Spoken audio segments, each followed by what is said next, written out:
Hello, friends. Today, I want to tell you a story full of feelings and surprises. I hope you like it and stay with me until the end. Ready? Let's start. In a fancy neighborhood in Bal Harbour, Miami, the morning sun shone through the big glass windows of a big house. In the kitchen, Elizabeth was getting breakfast ready. Fresh fruit, yogurt, and the smell of fresh coffee filled the room.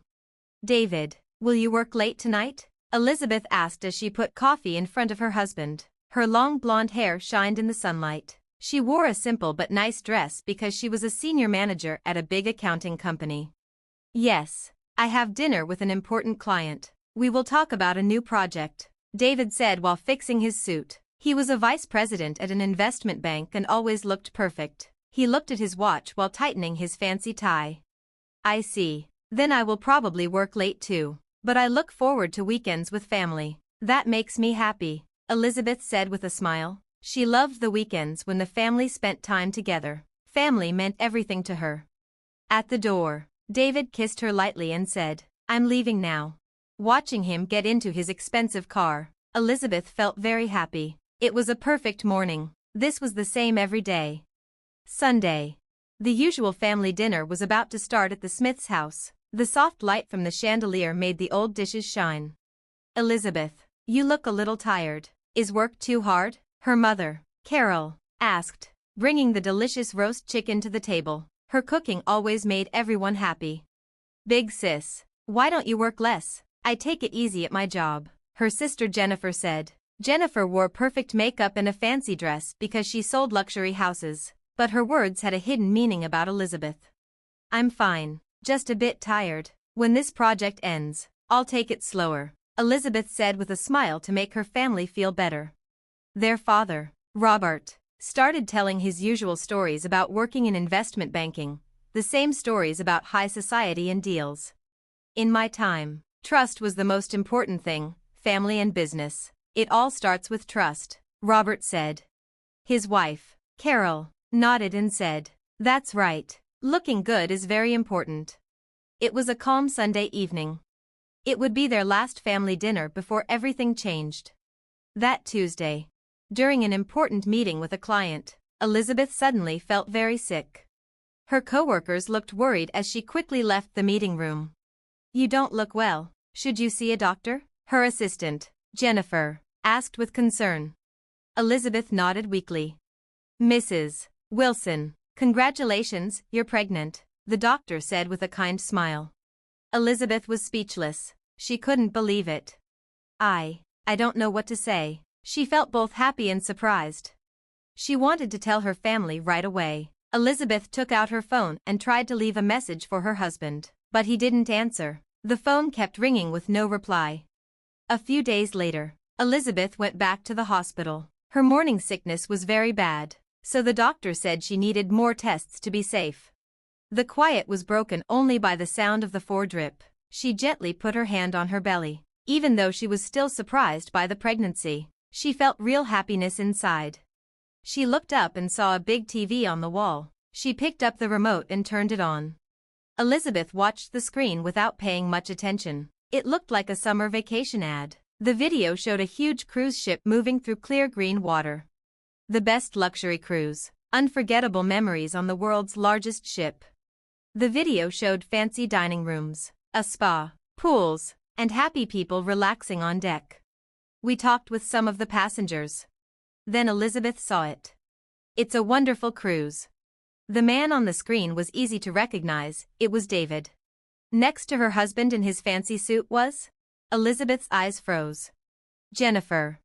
Wearing a bright summer dress, her sister was holding tightly to David's arm. "This is going to be a lovely vacation." Her sister, who always wanted what Elizabeth had, was smiling widely. Behind them, their parents were drinking champagne. "This can't be true." Elizabeth's hands shook. She picked up her phone and logged into their bank account.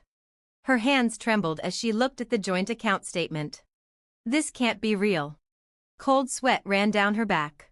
She opened her phone. There were messages from her husband saying he was away on business, a message from her parents, "We're going on a little trip," and a message online from her sister, "I decided to take some time off." Everything made sense now. With shaking hands, she called her husband. After many rings, he finally answered. "What is it, Elizabeth?" His voice was calm and kind, but Elizabeth felt pain inside. "David, where are you?"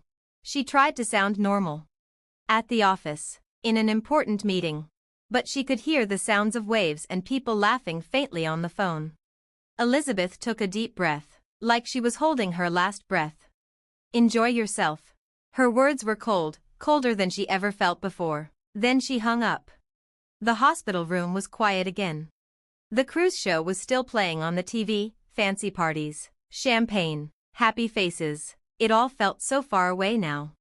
"You all lied to me."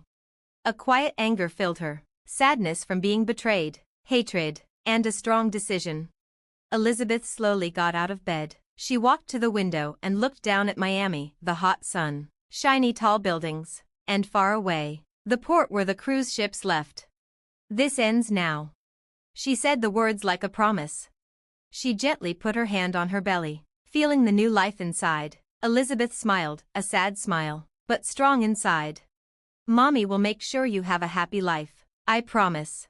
The sound of the Ford drip was the only noise in the quiet room. Elizabeth picked up her phone and started looking for a lawyer's number. When the nurse came in with the test results, Elizabeth's face had changed. No more doubt, only calm and strength. It was the face of someone who knew what was coming and was ready. "Mrs. Wilson, your test results." "Thank you," Elizabeth said politely. Her hand took the envelope without shaking. Her heart was full of determination for the fight ahead. 3 days after leaving the hospital, Elizabeth sat quietly at her computer in her Miami apartment. It was still dark outside before sunrise. The blue light from the screen lit up her face. Jennifer's private account, just like I thought.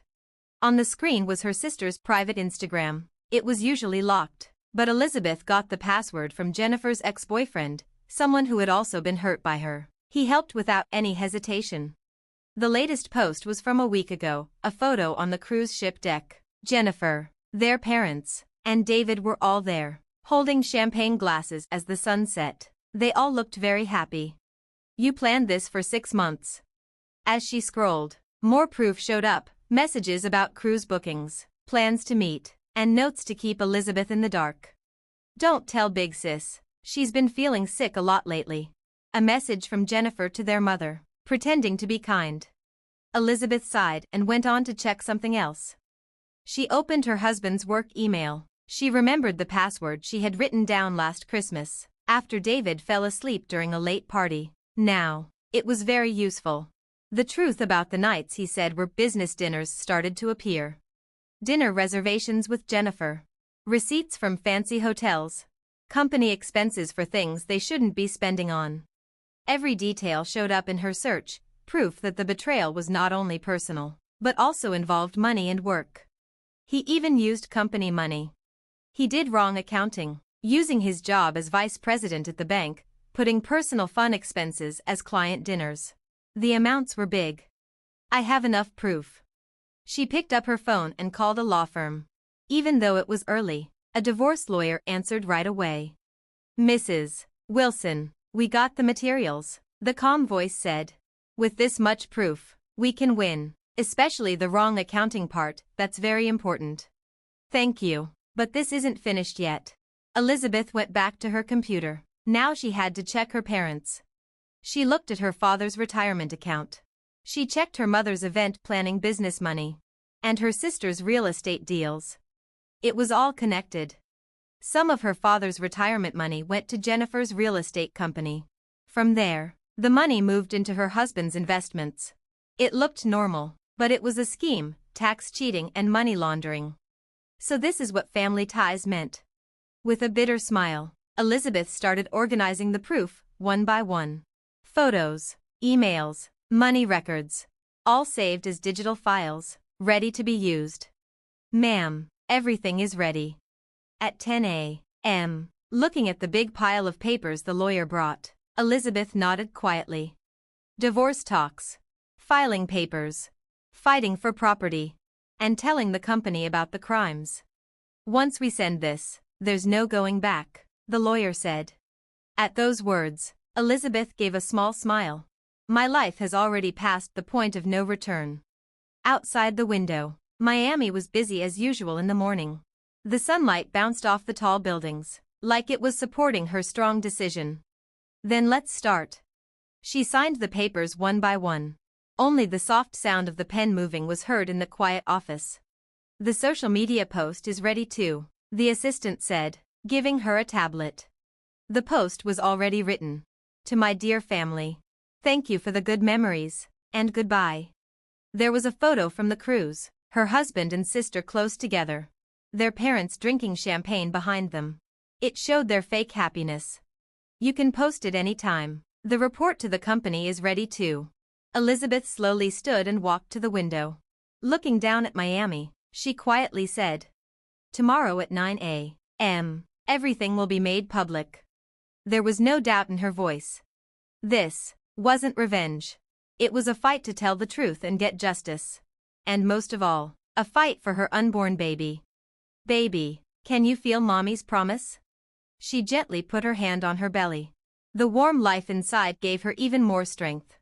That evening, Elizabeth went home, the last night she would spend there. In the living room were family photos, their wedding, trips with her parents, smiling pictures with her sister. It was all lies. But now, things would change. "I'm starting a new life." Elizabeth carefully packed the photos into a box, one by one. She closed the box, locking away the false family ties. With tomorrow's sunrise, her new story would begin. Early next morning, Elizabeth woke up. The city was slowly coming to life outside. From far away, the cruise ship's horn sounded as it returned to port.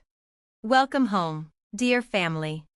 With a small, bitter smile, Elizabeth started her day. She checked the final email from her lawyer. Everything was ready. Well then, let's start. First, she posted on social media. "To my dear family. Thank you for the good memories. Did you enjoy the cruise?" Photos from the ship appeared, her husband and sister close together. Her parents cheering with champagne. Each picture told the story of their betrayal. She pressed post. Her phone screen flickered, like a new morning had begun. Next, she logged into the company whistleblowing system. She uploaded all the proof of her husband's lies, fake client dinners, wrong accounting, proof of secret money. All in one file. And she sent it. Just as the cruise ship came back to the port, Elizabeth's phone started vibrating. Messages came quickly, friends shocked, people sending sympathy, and others angry. The post spread fast. It shocked Miami's wealthy community. Local news sites published headlines. Investment bank VP accused of misconduct, luxury cruise and secret affair exposed. Elizabeth calmly watched the screen. She ignored the many incoming calls. She kept following her plan. "Mrs. Wilson, everything is done," her lawyer said on the phone. "We filed for divorce mediation, property claims, and compensation against your husband's company." Then her husband called. "Elizabeth, what's this?" "Welcome back, David," she said coldly. "Did you enjoy the cruise?" He tried to explain, but she cut him off. "Talk to the lawyers, goodbye." She hung up. Then came calls from her parents, then her sister. Elizabeth ignored them all. She moved on to the next step. At 10 a.m., local TV showed breaking news. Investment fraud scandal shakes Miami's elite. On the screen, the cruise ship docked. Her husband and sister got off, covering their faces, rushing to a car, with reporters chasing them. "Elizabeth, why?" Her mother's sad voice was left on voicemail. "What about our reputation, our standing?" Elizabeth whispered to herself. "Finally, I understand the importance of appearances." New emails came, TV interview requests, magazine offers. She politely said no. She didn't want the media for revenge. At 2 p.m., her husband's company sent a message. "We have started an investigation about Vice President Wilson." A simple note from HR. But Elizabeth could hear her husband's career falling apart. A message came from her sister. "Big sis, please forgive me, please." The message looked blurred, probably from tears. Delete. Block. She cut off all contact. That evening, her lawyer sent the latest report. The other side offered money to settle. But Elizabeth said no. She wanted the whole truth to come out. TV news showed her husband, tired and chased by reporters. Her sister cried. Her parents looked shocked. Elizabeth, why? Her mother asked sadly. That night, her husband sent a last message. You all showed me what family really means. Elizabeth replied once, then turned off her phone. Outside, Miami's lights sparkled. Well, time to start packing. Looking in the window's reflection, she smiled. The baby inside her was alive and strong. Let's start our new life. At her apartment, she packed quietly. Photos went into boxes. Fancy furniture would be sold or given away. She took only what she needed. Goodbye, we won't meet again. She took one last look around. The memories were lies. But now, everything would be different. Closing the door, it sounded like a bell ringing. The past was gone. 1 year later, in Seattle, Elizabeth's accounting office buzzed with activity. Through the windows, Puget Sound shimmered under the spring sun. Donna, Mommy's treasure. Elizabeth kissed her baby's forehead. In the office was a quiet baby room. Donna, 3 months old, slept while the nanny watched. Ms. Wilson, the meeting files are ready, said Amy, her secretary. Elizabeth smiled warmly. Her firm had grown strong in just 1 year. Today, she met with the Single Mothers Support Organization, women who, like her, needed help. Thanks to you, Elizabeth, my life changed, one woman said, crying. These women found hope, not just help, legal aid, training, and support. You are my pride, Elizabeth said softly. After the meeting, Elizabeth returned to her desk. A Miami newspaper lay there, showing David looking worn out. His crimes were exposed, fraud, lawsuits, even criminal charges. He'd lost his job and luxury lifestyle. Her sister lost her real estate license and money. Rumors said she worked a small job now. Her parents were shunned by Miami society. They moved to a small Florida town. Her mother's parties were forgotten. Her father stayed inside, lonely. Elizabeth closed the paper quietly. She felt no anger, only calm satisfaction. Her daughter stirred and smiled. Elizabeth lifted her gently. Good morning, my angel. Warmth filled her heart. This little life was her new world. Sunlight filled the room. On her desk was a photo of Elizabeth, Donna, and the women from the support group. This was her new family. Ms. Wilson, a new client wants your help, Amy said. A tech startup in Seattle. Let's get started, Elizabeth said with purpose. That evening, she took Donna to the park by the water. The spring breeze played with their hair. Good evening, Ms. Wilson, a man said from a bench, the local pediatrician. They talked easily about baby checkups and good restaurants. Maybe dinner sometime? He asked shyly. Elizabeth smiled softly. Thank you, I'll think about it. Back home, she watched Donna sleep. Maybe life still held good surprises. Hey, Donna, she whispered, brushing her baby's hair. Mommy is happy now. I found true happiness. Outside, Seattle's lights twinkled, a new city, new job, new friends, and most of all, a new life with her daughter. This was a true victory. Perfect happiness. Elizabeth kissed Donna's forehead, full of peace. Tomorrow would bring a bright new day.